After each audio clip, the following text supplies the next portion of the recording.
maktablarda qizlarning ro'moliga qarshilik boshlandi. Go'yo kofirlar ichida yashayotgandek bo'laman. Ustoz, shu qarshilik qilayotgan odamlarni chin yurakdan qarg'asak bo'ladimi? Duo qiling, ularni Alloh xor qilsin.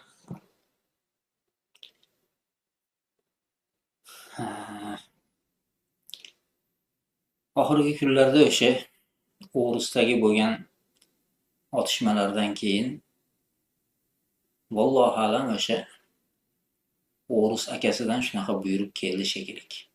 Ya'ni hammani, ya'ni iymon ahlini, buzuqlar bemalol buzuqligini qilyapti. Yarim yalang'och festivallarini o'tkazyapti. Yaqinda Qoraqalpog'istonda yarim yalang'ochlarda shunaqa buzuq festivallari o'tibdi, hech kim hech narsa degan yo'q. Haligi chiqib olib turib bokiralik yuk deganlar ochiq oydin baralla aytyapti, davlatda himoyasida. Hatto o'sha bokiralikni yukliligini aytib chiqqan haligi bir hezalak taxlit bir yigit bor. Endi yigit degani ham hayron qolasan, basharasini ko'rsang ham yigitga o'xshamaydi. Shunga shunaqa vakolat beribdi, domlalarga borib hayotdan dars beryapti. Domlalarni yig'ib olibdi. Ana shu hezalak, yani bokiralikni yuk deydigan bokira qiz, bu haligi bugungi haligi qoloq hayotda orqada qolib ketgan qiz deyotgan nojins domlalarga dars beryapti. Ya'ni shunaqa vakolati bor ekan. Lekin qiziq yeri, shunaqa hamma buzuqliklarga imkoniyat berilayotgan mahalla bitta muslima qiz o'zini avratini yopib ro'molda kelaman desa, haligini to'plab olib izza qilyapti hammani yonida. Turgizib olib, sen tur deb haligi bir oralaridagi jinoyatchiday, kamsitilgan odamday alohida turgizib olib, yana haqoratlayapti. Juda yomon gaplar, mana itdan tarqaganlar deb haqoratlayapti haligilarni. Aybi ro'mol o'ragan ekan. Endi albatta uni o'zini tashabbusi emas. Unga ham o'sha tepadan buyurgan, shularni nima qilib bo'lsa ham yeshtirasan deb uni ham rasa onasidan tortib so'kkan agar yeshtirmasang deb. Endi ular kelib maktabda o'shanaqangi ojiza bo'lgan muslima qizlarga shunaqangi hujumlarini boshlayapti. Endi shular duoyi bad qilsa bo'ladimi desa, o'zi islomda xayr duo va bad duo degan ikki xil duo bor.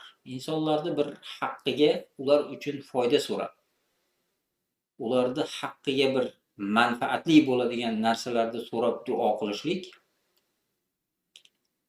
duoyi xayr. Endi ikkinchi duo bor, Alloh taolodan mana shu zulm qilayotgan zolimni xonavayron qilishligini, unga bir azoblar, va'idlar so'rab turib Alloh taologa duo qilishlikni buni duoyi bad deydi. Islomda ikkalasi bormi? Har ikkalasi bor. Faqat har ikkalasining o'zini o'rni bor. Qur'oni Karimda Alloh taolo duoyi bad haqida aytdi. Zolimlarni qilsang bo'ladi, undan boshqalarni emas dedi.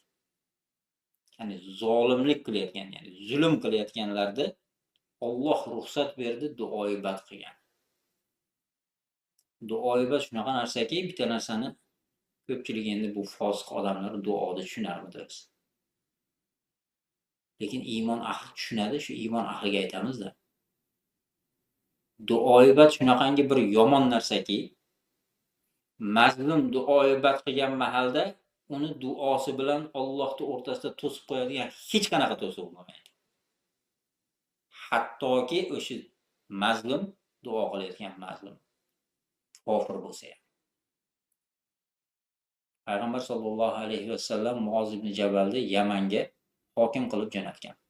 O'sha yerda yana o'shalarning ishlarini hal qilib beradigan qozi ham qilib tayinlagan.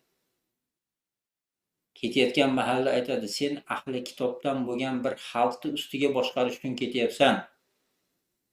Allohdan qo'rqingki, ularga zulm qilmagin. Chunki mazlumni duosi bilan Allohning o'rtasida uni to'sadigan hech qanday to'siq yo'q. Endi bugun mazlum bo'lib turgan mu'mina muslima bo'lgan ojiza qizlarni bo'lib ham atayin shu avratimni yopaman, Alloh buyurganday bir farz qilgan farzlarini ado qilaman deb poklikni istagan muslima qizlarni shunaqangi badnom qilayotgan, so'kayotgan, haqoratlayotgan, ularni hammani yonida chiqarib olib izza qilayotgan va ulardan o'sha farz bo'lgan hijoblarini, ro'mollarini yechishligini va avratlarini ochishligini talab qilayotgan bu badbaxtlarni duoibat qilishlik hech qanaqa to'siq yo'q. Va bularni duoibat qilsa ham inshaalloh Alloh bilan ularning o'rtasida to'sadigan birorta to'siq yo'q. Shuni bilib qo'yishsin shunaqangi badbaxtlar.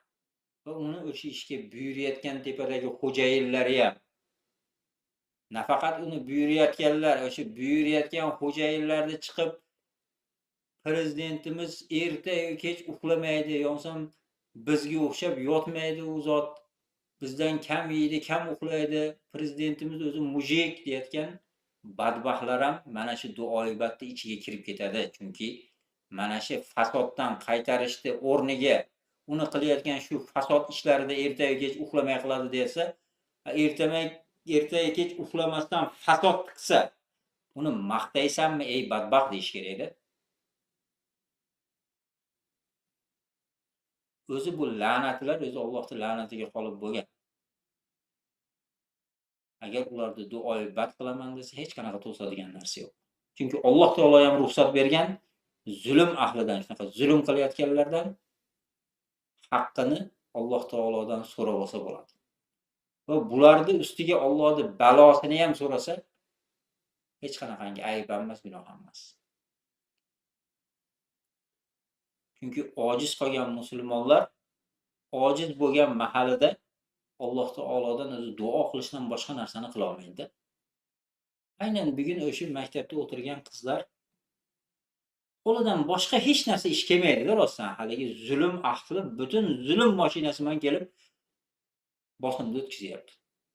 Hatto yechmasang otangni olib borib qamataman, otangni chaqiradi DXXga boshqa deb turib shunaqangi bir bosim bilan.